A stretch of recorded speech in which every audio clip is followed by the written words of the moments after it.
News.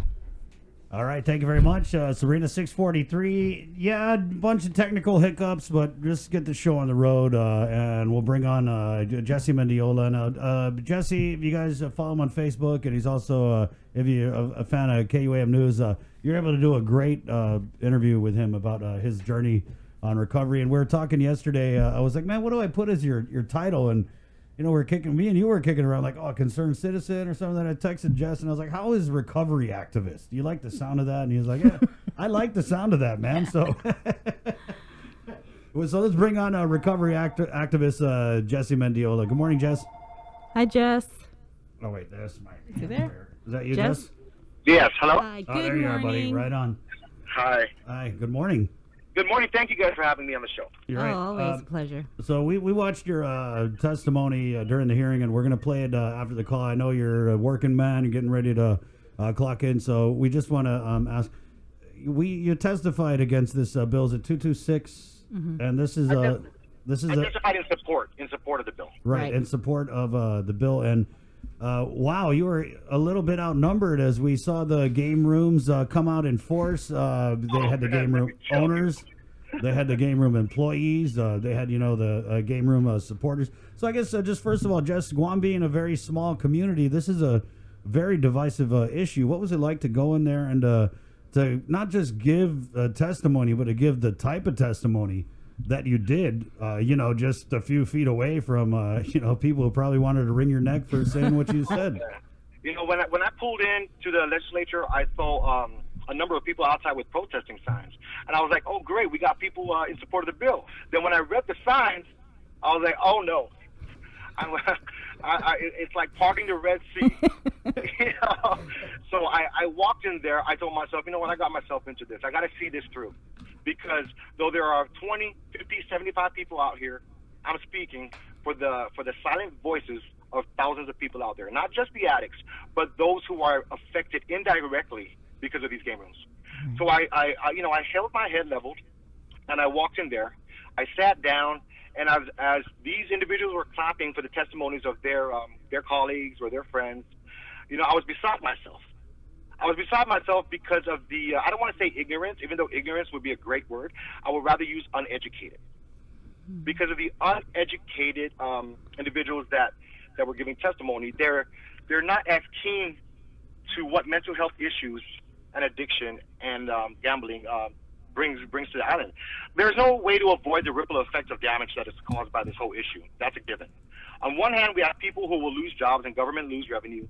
Then on the other hand, we have thousands of souls feeding their addiction and even tens of thousands affected indirectly because of these game rooms by way of crime and further enabling the increasing rate of addiction. Man, Jess, I went on a ride along with the Criminal Justice Task Force one night, and it's crazy because when I was going around, and these are seasoned officers, man. These guys are guys that have done all kinds of busts. They put in decades in the department.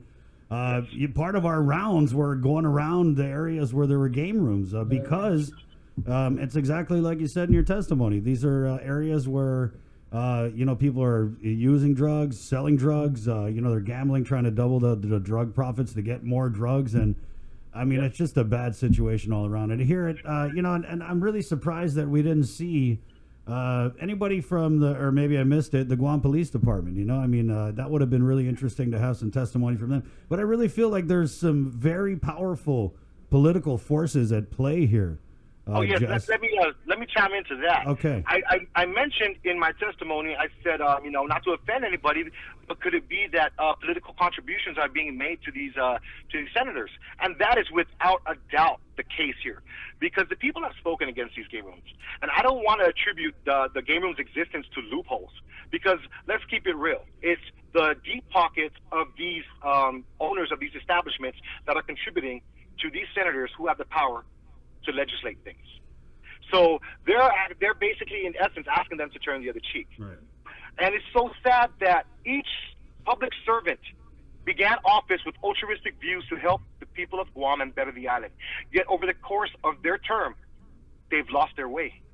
They've lost what they really stood for.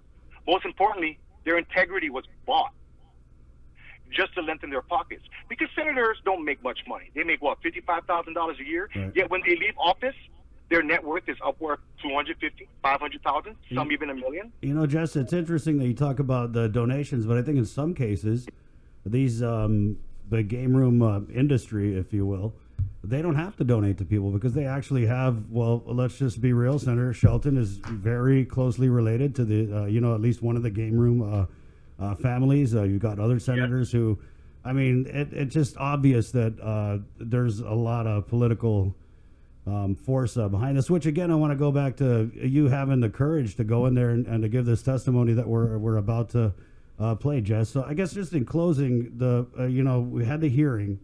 Moving forward in an election season, what would your message be to our elected leaders who are looking at this? And I see the writing on the wall. And when you talk about political forces at play, I think there are deals that have been made, and this is something that we could see pass the legislature and go into law. So, my message is this in the upcoming election season, to the leaders. You can no longer play on the arrogance of the people of Guam, because what you see as arrogance, we see as ignorance. And we're going to hold you accountable for that ignorance. So come November, come the primary and the general, the people of Guam should go out there, voice their concerns, and let it be known, because there are a lot of silent people suffering, and they don't have the courage to speak up. But the multitude of voices, one voice can create a domino effect that is of tsunami proportions that can make change. And that's what I intend to do. I don't seek no accolades. I'm not running for any political office, and I don't need any praise. I'm doing this because our people are suffering in so many different ways, and I empathize with many different struggles. Mental health issues are not a joke. Resources need to be directed to areas like that, not because of the monetary gain. We as a people need to exhibit more compassion for our brothers and sisters. That's what I got to say. Well, thank you, Jesse. And that kind of really goes to, I know what you're talking about. There was a lot of people who were saying like, hey, this is a choice. If these people want to gamble away their house, or if they want to try and roll their drug money to get more drug money, that's on them. Yeah. It's a little cold, you know what I mean? Yeah, that's kind of like 2% of the population that say that. Right. Okay, so Jess, have a great weekend. Thanks. You too. Let's make this a regular thing, man. I really enjoy your viewpoint, and we'd like to get you on here a little more frequently. You guys have a blessed day. God bless you guys. You too. Take You care, too, Jess. All right. Okay. Bye. All right. And so, to be fair, we will play Jess's testimony, but I wanted to get this, the other side of the debate, as there was, I thought it was interesting, is that most of the people who testified in support or against this bill, I'm sorry, it was a little, so they were either owners or employees or, So yeah, Bill 226, for those of you who aren't familiar, it was introduced by Vice Speaker Talina Nelson. It had a public hearing earlier this week, and it would repeal law that allows for gambling and other sorts of activities like that at the Liberation Carnival and other fairs and island fairs, that is. What it also does is that these are the only sort of limited gaming activities that would be authorized on Guam. That includes bingo or lottery that is conducted by a tax-exempt nonprofit organization. Cockfighting is that is conducted at a licensed cockpit, and that all wagers are present in the cockpit. And it would completely remove and would discontinue all other limited gaming activities. So that's where I guess the game rooms are really concerned about how it's going to impact their businesses. Right. And people like Gil Shinahara, who is an owner of a game rooms, and John Ryan, who is also a co-owner of Game Room. They were pointing out during the public hearing that, they pay their taxes, they do the reports, submit the records that they need to do, but there are other like nonprofit organizations that don't, and they back that up by stating that audits have been done. So let's go ahead and run a portion of John Ryan's testimony. Bill 226 is a direct assault on an industry that has been a part of this I'm not here to deny the fact that these game rooms generate a huge revenue for the island. I'm here to amplify the souls of the people that it's stealing. Bill 226 is a direct assault on an industry that has been a part of this island for decades, including one company that has been in business since 1949. It would put them and many other locally owned and operated small businesses out of business. The licensed electronic gaming businesses on this island are not casino operators. Game rooms are not casinos.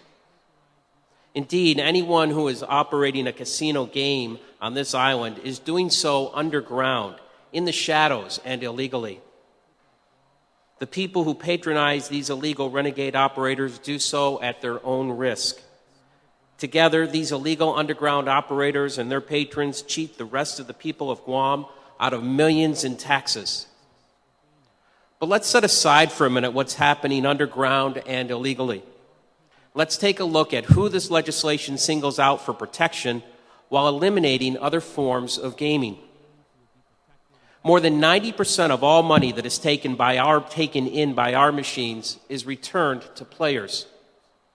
Can the nonprofit operators of bingo games who would be protected and kept in business by this legislation, and while we are forced out of business, say the same thing?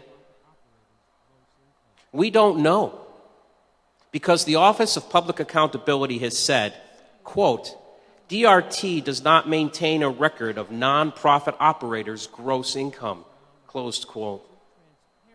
How, on one hand, can a bill be introduced to kill off an industry that is fully licensed, does everything above ground and with absolute transparency, while at the same time gives shelter to operators whose income, payouts, and tax liabilities are not even tracked? It's incomprehensible. Allow me to repeat again from the OPA. DRT does not maintain a record of nonprofit operators' gross income. Think about that.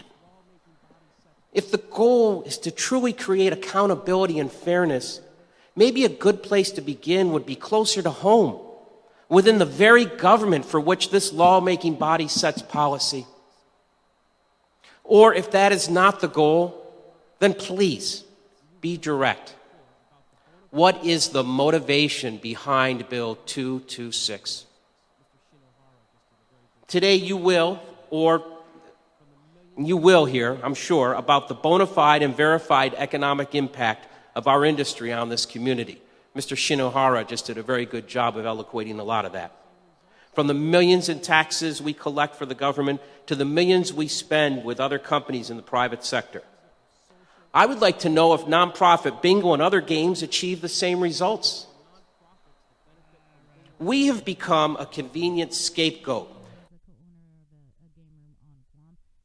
You heard from Jesse Mendiola, so here is a portion of his testimony during the public hearing on Bill 226. Not here to deny the fact that these game rooms generate a huge revenue for the island.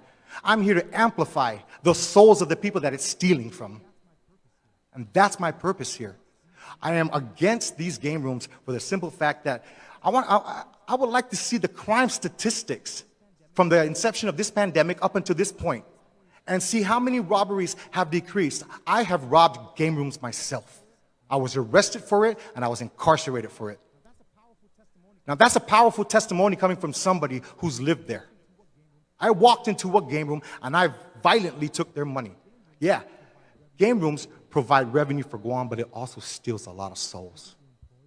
You think the employees are safe there? Employees are not safe there. They say gambling is a choice. In the beginning, it's a choice. In the beginning, it's a choice. Over time, you know what they're targeting? They're targeting the impoverished, the people in poverty. Because if they had restrictions, let's say hypothetically speaking, you put $300 cap to enter that game room, then only serious people will enter that game room and play. But by taking the last few dollars of somebody who's going to hit it big, I've seen people lose their houses. I've seen marriages. Oh, that person that I robbed, that $4,995, that was the mother of my kids. She left me immediately after that.